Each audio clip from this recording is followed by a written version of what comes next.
Bihar public school and children welfare association के रोहतास जिला अध्यक्ष संतोष कुमार ने कहा कि लॉकडाउन की समाप्ति के बाद सरकार के दिशा निर्देश पर स्कूल खुलने पर हम लोगों को अच्छा लगा। उन्होंने कहा कि लगभग 1.5 साल तक लॉकडाउन के कारण स्कूल बंद होने से स्टूडेंट्स की पढ़ाई पर काफी खराब असर पड़ा है। हालांकि ऑनलाइन क्लासेस स्कूल की ओर से चलाया गया, बावजूद उसके जो स्टूडेंट के प्रति शिक्षा का माहौल बनना चाहिए था वह बहुत अच्छा नहीं हो पा रहा था। स्टूडेंट्स के लिए ऑफलाइन की पढ़ाई उनके हक में बेहतर होता है। उन्होंने एक प्रश्न के उत्तर में कहा कि लॉकडाउन में हम स्कूल वाले सभी टीचरों का भुगतान किसी तरह से कर दिए, लेकिन स्कूल की फीस नहीं के बराबर आने से स्कूल के मालिकान पर काफी बुरा असर पड़ा है। उन्होंने सरकार से अपील करते हुए कहा है कि हम स्कूल वाले आप लोगों के मातहत चला करते हैं, लेकिन हम लोगों को इस बात का काफी एहसास रहा कि सरकार हम लोगों के ऊपर बिल्कुल तरस नहीं खाई है। उन्होंने कहा कि लॉकडाउन के समय पर भी स्कूल के मालिकों से सरकार ने परिवहन टैक्स, बिजली टैक्स, नगर परिषद टैक्स की वसूली की गई थी। लॉकडाउन के समय आर्थिक प्रॉब्लम के कारण बहुत सारे स्कूल बंद हो गए। बहुत सारे स्कूल के मालिकान भुखमरी के शिकार भी हो गए। वैसे लोगों के ऊपर सरकार को ध्यान देने की जरूरत थी। उन्होंने आगे कहा कि Bihar public school and children welfare association हमेशा प्राइवेट स्कूलों पर बहुत ध्यान देते आई है। एसोसिएशन के राष्ट्रीय अध्यक्ष डीके सिंह का ध्यान हमेशा हर स्कूलों पर अच्छा रहा है। स्कूलों के डेवलपमेंट के लिए राष्ट्रीय अध्यक्ष हमेशा सरकार को लिखते रहते हैं। उनकी कोशिश रहती है कि स्कूल के मालिकान के साथ किसी भी प्रकार का कठिनाइयां उत्पन्न न हो। ब्यूरो रिपोर्ट, बिहार दर्शन।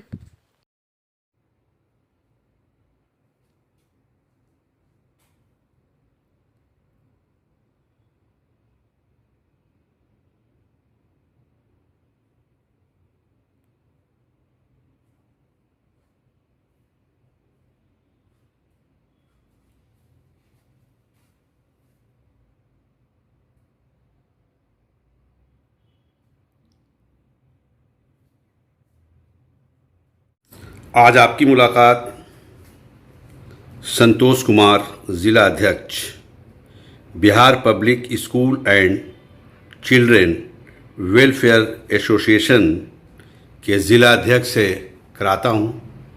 इनसे मैं जानना चाहता हूं कि लॉकडाउन के बाद लगभग 1.5 वर्ष के बाद स्कूल खुला।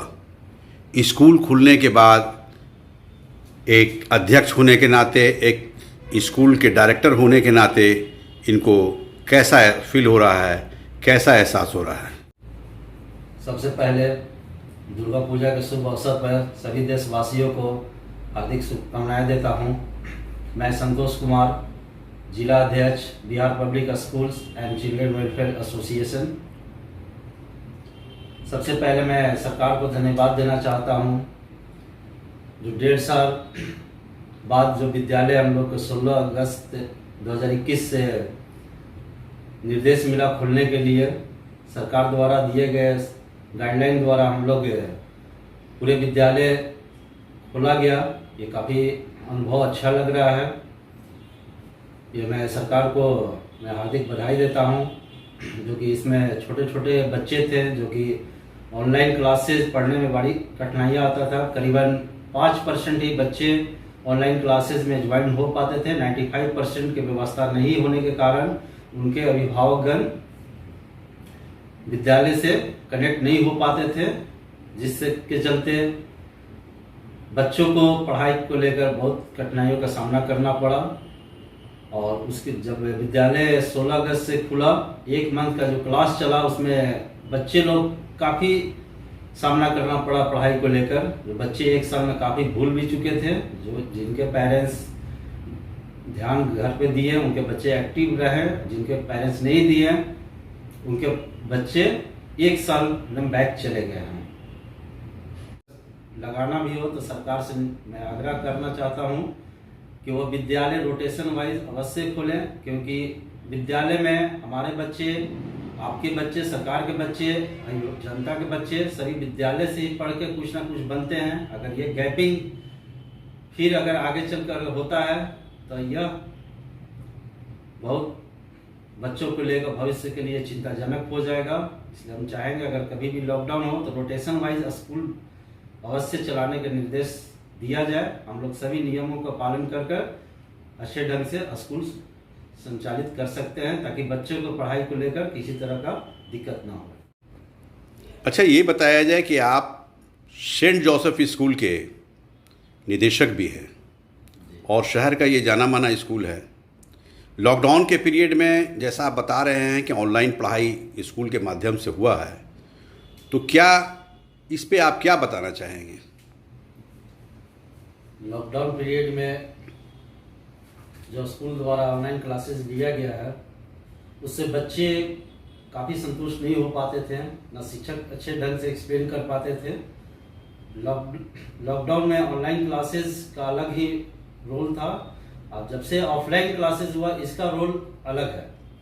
ऑफलाइन क्लासेस में हर बच्चे डिटेल्स वाइज शिक्षक एक बच्चे पे ध्यान रहता है, किस बच्चे से क्या पूछना है, क्या नहीं पूछना है।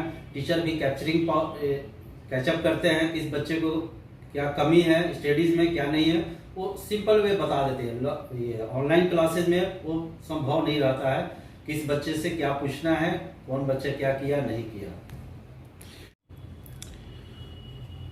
अच्छा, ये बताइए कि आपने स्कूल जो सरकार आदेश दिया, आप लोगों ने खोला अपने बच्चों को, चूँकि आप एक स्कूल के मालिक भी हैं, निदेशक भी हैं, तो किस तरह का आप पाए लॉकडाउन के पीरियड में ऑनलाइन क्लासेस का और ऑफलाइन क्लासेस का क्या फ़र्क पाया आप?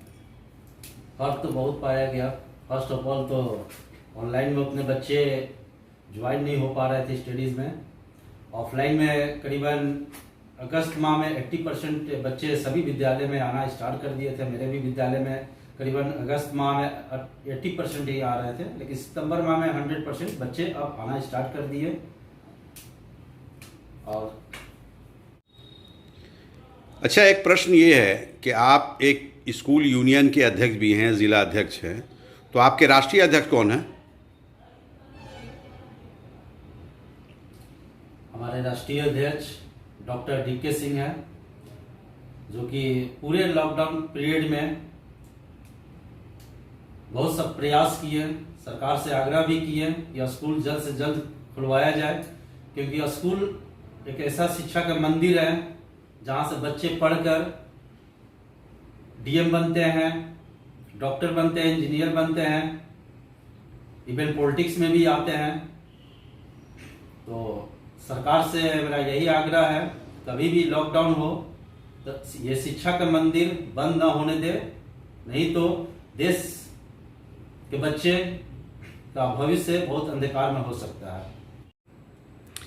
लॉकडाउन के पीरियड में आप लोगों के साथ किस तरह की परेशानी आई? लॉकडाउन में तो सभी स्कूल संचालकों के साथ में परेशानियां आई हैं। सबसे ज़्यादा स्कूल शिक्षकों को आया। जो स्कूल ऑनलाइन चलाए गए थे वो तो कम से कम विद्यालय से शिक्षकों को सैलरी दिए, कुछ परसेंट दिया गया, लेकिन जो विद्यालय ऑनलाइन नहीं चलाया, ना कि उनके पास पेमेंट है, ना शिक्षक को दिलाया। सबसे लॉकडाउन में परेशानियों का सामना करना पड़ा जो स्कूल में शिक्षक पढ़ा रहे थे। पेमेंट न आने के कारण किसी भी शिक्षक को पेमेंट नहीं दिया जा सका, और जब विद्यालय खुला तो कुछ परसेंटेज पहले का पेमेंट देते हुए अब रेगुलर पेमेंट किया जा चुका है। और एक सबसे प्रॉब्लम वाहन को लेकर, जिन विद्यालय वाहन अपने EMI पे फाइनेंस कराए हुए हैं उन लोगों का भी बहुत प्रॉब्लम हुआ। सरकार द्वारा कोई हेल्प आउट नहीं मिला, EMI पे भी नहीं मिला, ना तो रोड टैक्स का फ्री कुछ सरकार दिया 1.5 साल से, वो सब हम लोग भरते हुए आए हैं। टोटल लेट फाइन के साथ में दिया गया। इस पे सरकार ने कोई हम लोग लेटर दिया गया था इसको लेकर, कम से कम रोड टैक्स माफ किया जाए। इवन राष्ट्रीय अध्यक्ष भी इस बात पे मुख्यमंत्री के सामने ये बात रखे थे, लेकिन इस निर्देश पे सरकार द्वारा कोई रिबेट नहीं मिला। हम लोग टोटल टैक्स लेट फाइन के साथ में टोटल भरना पड़ा। अभी आपने बताया कि परिवहन टैक्स के रूप में हम लोग को सरकार ने कोई सहूलत नहीं दिया है, तो ये बताइए कि इतने बड़े बड़े स्कूल हैं आपके अंडर में, वहाँ बिजली कनेक्शन भी है, होल्डिंग टैक्स भी है, तो वो सब माफ़ था क्या? नहीं, सरकार द्वारा कोई उस तरह का रिबेट नहीं दिया गया है। सभी बिजली बिल, होल्डिंग टैक्स सभी विद्यालयों ने भरा। ये थे सेंट जोसेफ स्कूल के निदेशक और Bihar public school and children welfare association के ये रोहतास जिला अध्यक्ष संतोष कुमार। इनसे आज मैं रूबरू कराया कि लॉकडाउन के पीरियड में किस तरह से सरकार ने सुविधा दी। इन्होंने साफ कहा कि सरकार की ओर से हम लोगों को किसी प्रकार की सुविधा नहीं दी गई है, बल्कि हम लोगों ने गाड़ी का टैक्स, बिजली टैक्स, आपको बिल्डिंग टैक्स, ये सारी चीज़ों ने हम लोग सरकार को दिया। और इन्होंने बताया कि ये शिक्षा का मंदिर है, स्कूल शिक्षा का मंदिर है। इस मंदिर में पढ़ने वाले, इस स्कूल में पढ़ने वाले जो भी स्टूडेंट्स हैं, वो लड़के हों या लड़कियां हों, इस देश के भविष्य हैं।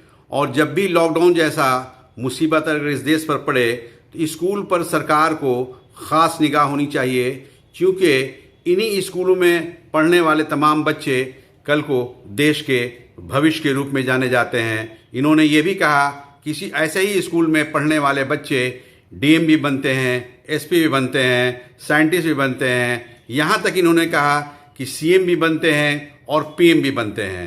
इसलिए इन लोगों की मजबूती के लिए हमेशा सरकार को सोचने की ज़रूरत है, करने की ज़रूरत है। इन्होंने यह भी कहा कि हम लोग ईमानदारी पूर्वक सरकार का जो भी दिशा निर्देश होता है उसका पालन करते हुए हम लोग काम करते हैं।